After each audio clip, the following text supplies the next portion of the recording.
Mama wakwaba wafreme ajoa searching mesro na wa subscribe to my channel. Mia notification bell also for more news. Am I any quatenance? Ninsa more kaye no. Yesu enim ne woma. So oba no tumi ya eboboa. Eti mpanyimfo ni nyina na obo pese ombedi o man so no. Ekwan ni nie, emere ni nie. Obi anfa ne nsemra. Wo de ba Ghana fo ebefa no masesa se besepa eni konya haban. Na eni eye dwadi fo mpanyimfo ne de. Wo ka ne bobo dwadi a ene papa bi ye remarks bi me ka kire ne se sabi se ye ka so bi di dwa na nje se sabi nipa no onim nyanza ho se be kasa opanyen de nema we abatu dwa ne yese se wotimi ba no otimi yanko ane bobo ayen na wo be kasa ye yakoji sika ho Bawumia wa no are very careful because sabi me papa of as even a catcher me say sebe kwase ebie nu a why business why successful that the fact that you speak somebody's language na me ma me no otidwom no nkasa obi language just onim nyansa chen no enu nti no yensem a yen yeka ye haw ene obi se na mahu mo haw a mo su nyina ne o haw mo mu mahu se me nyame ya na me ba meye se de me sa te American yatena o man politicians be assembly amen one time premium ye ka say beba ama obi so buy was obey sky train eno so na me hwe ni ama etie de in as much as say yete ensama what ensama yete ensama ye opanyin aka no ne ye pese ye ya ne say ebebem say bemu wi why not ensama ye free da bia ya ka why adentina ye ntimi nka se bia leather shoes 40 feet or the bar could you 150,000 you contain anko cables so what the bar 20 feet could you win a call yeah yes idea we na where you commission discretion ni akotwi book kese hwe o maame obi atukwan atena Ethiopia airline mu 16 hours abedu airport na usu hono mo a kohwe young girl bia woni maame ne kasa asif say o ye maame ni favor na ya man custom officer ye de akwa gina hono pekwan obefa so a se revenue na obegi a wage sense so subject to obi atu ana me ka wante first moba na moto additional bag no bags no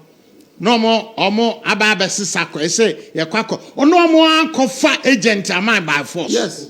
omo agent na wa ba no the agent amount na wa ba gigi scanner free so o de kokko hyemu a obi tini bedu e hono mo 12 obi free airport na 4 p.m. 4-5 obi a watena flight mu 16 hours o sabi ya ma no obi odware ye no Ethiopia etu ebia 15 to midnight Emirates etu 15 after midnight into ebi odware no call airport na ye ma me airport no so obeche o airport China check-in ebetimi adi 3 hours 2 hours edi no Emirates ye do airport by 8 in our airport asana plane betu bia 15 after midnight 8 no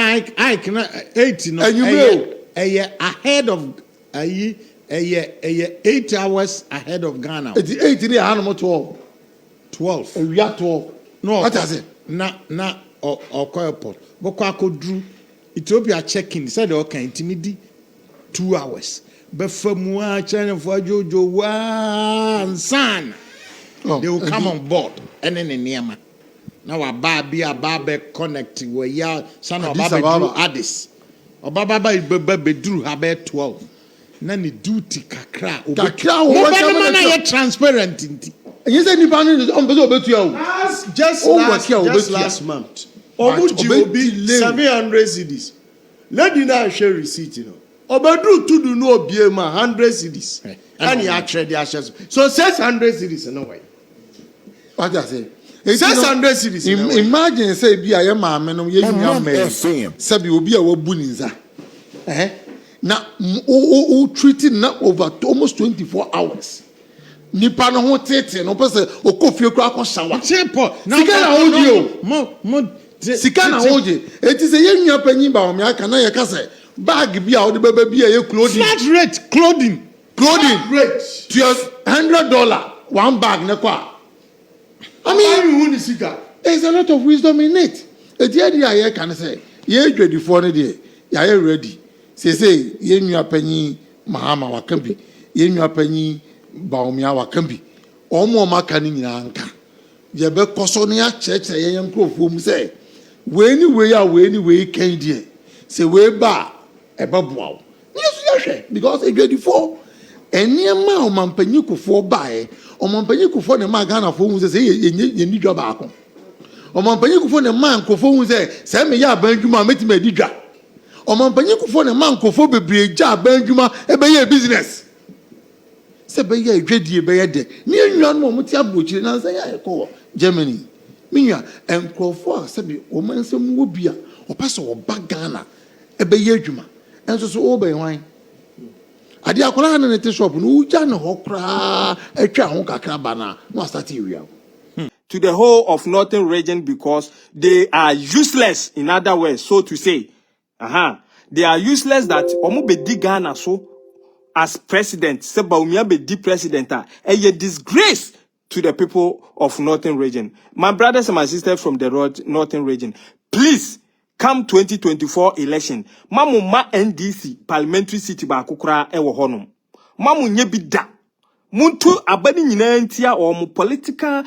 tribal politics there enu na akofa ntokwa ba ye kan yentimi enwie kan no se we mu free ape we mu asem na ye nyina ye ba be to aba koka de obetima ya wo se wo free kro we nti you are disgrace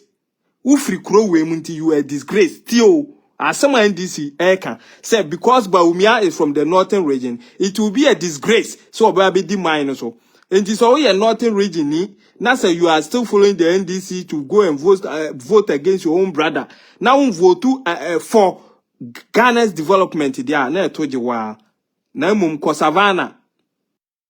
Or say Kosavana region. Eho ena mube nyansani ewa mum kofanu be dia de. You need to do everything possible to ensure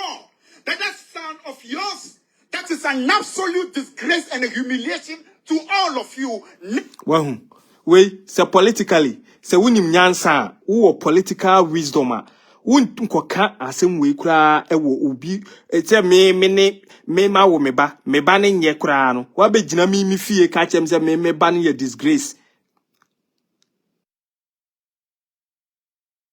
now we eba our own son who is corrupt free nipa otimide ne se sine boka se me corrupt mahama ye bisan say have you ever taken bribe? Are you corrupt or as a president or as mahama? Which of them? That means in any of the two no you are what is bribe that when timanfa kugudu anka say corruption no was it as a president or as normal mahama now which of them now